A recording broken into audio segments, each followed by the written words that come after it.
Are you over 35 and want to build muscle? Of course you do, and it is possible. Stay tuned and I'm going to show you how to build muscle naturally after 35.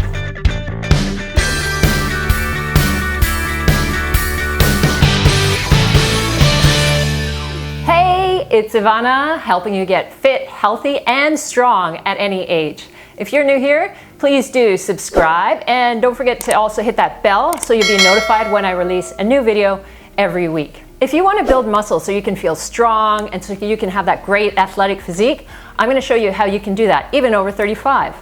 I'm an online fitness and nutrition coach, primarily for people, men and women, over the age of 35. I've been working out myself with weights for about 27 years now.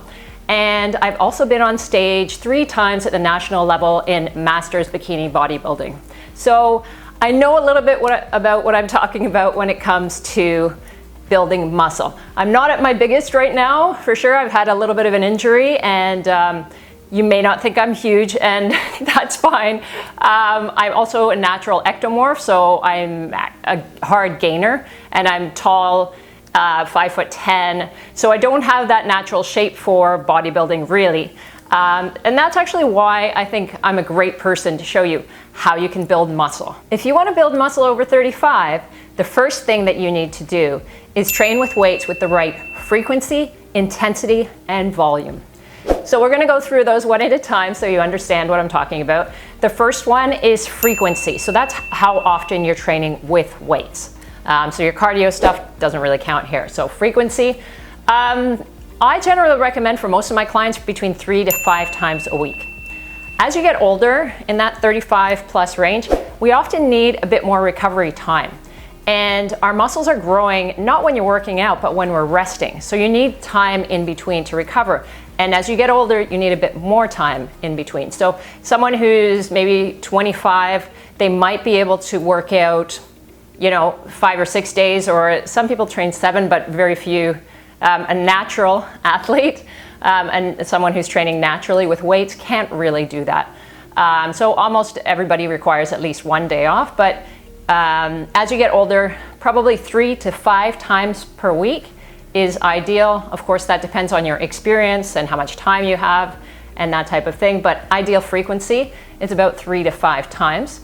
The next thing that I'm going to deal with is intensity.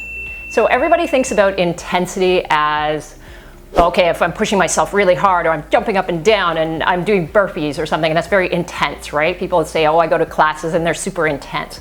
But when we're talking about weight training, scientifically, that's not what intensity is. Intensity is actually the percentage of your 1 rep max that you're doing. So we're working within different ranges. So 1 rep max is the amount of weight that you could lift for that particular exercise just 1 time. Okay, and almost nobody's really training in that range unless you're a power lifter and competing, that sort of thing. So then you're doing 1 rep maxes. Otherwise, most people are not.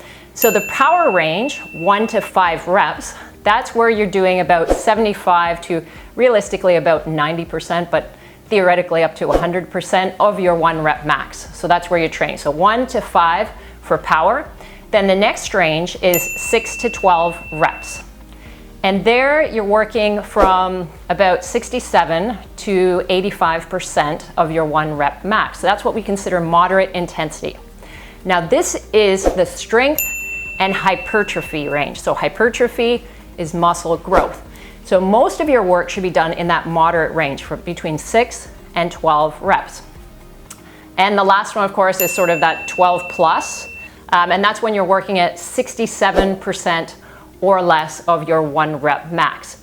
So that's more of a strength endurance range. So ideally, in terms of intensity, you're going to be working in that 6 to 12 most of the time. There are some benefits from veering out, so doing that 1 to 5 range, occasionally going into the higher rep range as well. But most of your primary muscle building is going to happen at the 6 to 12 rep range. And the last part is volume. So volume refers to how many times you work out that muscle group, either per workout, but generally over the course of a week. So that's often where the idea of body part splits, if you heard like chest day, leg day, shoulder day, arm day, that kind of thing. So we're talking about how often you're working those muscle groups.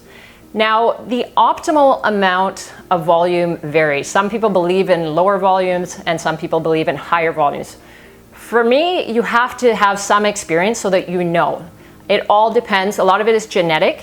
And some people respond really well to higher volumes, and some people respond better to lower volumes. As people get older, they tend to respond better to lower volumes. So if you're over 35, consider the fact that you might need to cut back on your training in order to get more muscle growth.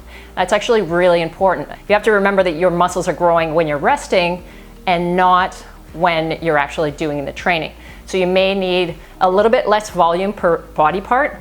And there's often a difference. If you're a very strong individual, you need more recovery time. So my husband, for instance, is a very strong man, and he needs a bit more recovery time, particularly for larger muscle groups like legs. Whereas I can train legs sometimes 3 times a week. And that's often the case. Women too can normally train body parts more frequently and get good results from that. Whereas a very strong male will need a little bit more time to recover. So he might only be able to do 1 leg workout a week, and that's it. His legs won't be able to recover in time, whereas I can do it more frequently. I'm working at a lower sort of intensity in general, but I mean, I don't have as much muscle mass, so I'm recovering a lot quicker. As people get stronger and stronger, they actually need a little bit more recovery time in between. The next thing that you want to do if you want to build muscle is use progressive overload. So very simply, progressive overload just means that when you get stronger and you can do a heavier weight, you want to lift that heavier weight so that your muscles are stimulated to respond. If you're constantly doing the same thing over and over again, you just do 3 sets of 12, same exercise, same reps, then you're not training progressively and you're not pushing your muscles to respond. So they're going to stay exactly as they are, hopefully, although over time they're going to adapt and you're not actually going to get any progress and you may start slipping backwards. So training progressively means that you need to increase that weight. If you feel that you can move outside of that rep range, this is a common problem that I see with a lot of people. They've assigned themselves 3 sets of 10. This is kind of really standard formatting for most people. And they're using a weight that they can do for maybe 15 or 16 reps. This is a big mistake. I want you to comment below if you've ever made that mistake before. You just stopped at 10 and you knew you had about 5 in the tank or something like that. Because it happens to all of us. I've done it myself occasionally. In order to get the most out of your workout, you need to be pushing. So the weight that lifting is only what you can do within that rep range. So maybe you can eke out, like, let's say 11 or something like that, but it would be really hard and you'd lose good form. But you really should be right at that top of the rep range, and you need to lift a heavy enough weight. If you want to build muscle, the next thing you need to do is eat enough calories. Your body needs raw material to build that muscle from, so you need to give your body what it needs. If you're only eating just the right amount for your body to maintain itself, it won't have anything to build muscle from. So sometimes people are afraid, and I understand this, obviously they're afraid of putting on fat, and so they're not eating enough calories in order to build muscle. And often that's holding them back because they're scared of putting on weight, and they will put on some weight because muscle will add a little bit of weight. But you have to really let yourself have those extra calories. And that's not to say that it should be a free-for-all and you just keep eating too much. You really want to keep it, just like if you were trying to lose weight, when you're trying to build muscle, you want to keep it kind of moderate. A moderate increase, see how that works for you, maybe 250 extra calories a day, and then see if you're able to put on more muscle. If you're still not really building the muscle, you can go up to 500 calories per day, and then see how your body responds. So a lot of weight training and muscle building is about experimenting and seeing what works for you. I often do that with my clients. I test them out on different regimes, and then we kind of find out, because this kind of training, it's very individual. There are standards, of course, and that's what I'm sharing with you. But there can be differences amongst people. And if people are not tracking their calories in the first place, that's often a problem too, because they don't know. Some days you won't have enough, and if you're training harder, probably on that day you want to have a few extra calories. So you need to make sure you have enough calories to build muscle. Number 4, eat enough protein. So along the same lines as that, eat enough calories, you need to provide your body with protein. Protein is used for muscle recovery, repair, growth, and that's what we're looking for, right? So you need to have enough protein.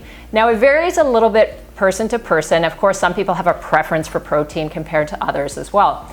But my general recommendation to start off with is 0.8 to 1 gram of protein per pound of body weight per day. So if you weigh 200 pounds, that's 160 to 200 grams of protein per day. Now, you obviously want to spread that out over the course of the day so it's not too heavy on your digestion. And there are a lot of great sources of protein. Now, I primarily rely on chicken, turkey, fish, eggs, sometimes some dairy. I also use a whey protein isolate because that goes down pretty well for me. Occasionally Greek yogurt because that's higher in protein than other yogurts as well. I don't use red meat only because it doesn't agree with my stomach, but that's also if you're using lean sources of red meat, they're also a great source of protein. And for the most part, you want to avoid processed meats where possible. I'm not encouraging you to have lots of like hot dogs or anything like that, or deli meats. You don't want to add processed meat to your diet in an effort to add protein. So good quality proteins, chicken, fish, lean red meats, wild meats, that kind of thing as well. If you are looking for vegetarian sources, it's a little bit trickier, and of course most of those vegetarian sources will also include more carbs, so you have to make sure that you're not going too high with the carbs in trying to get your protein up.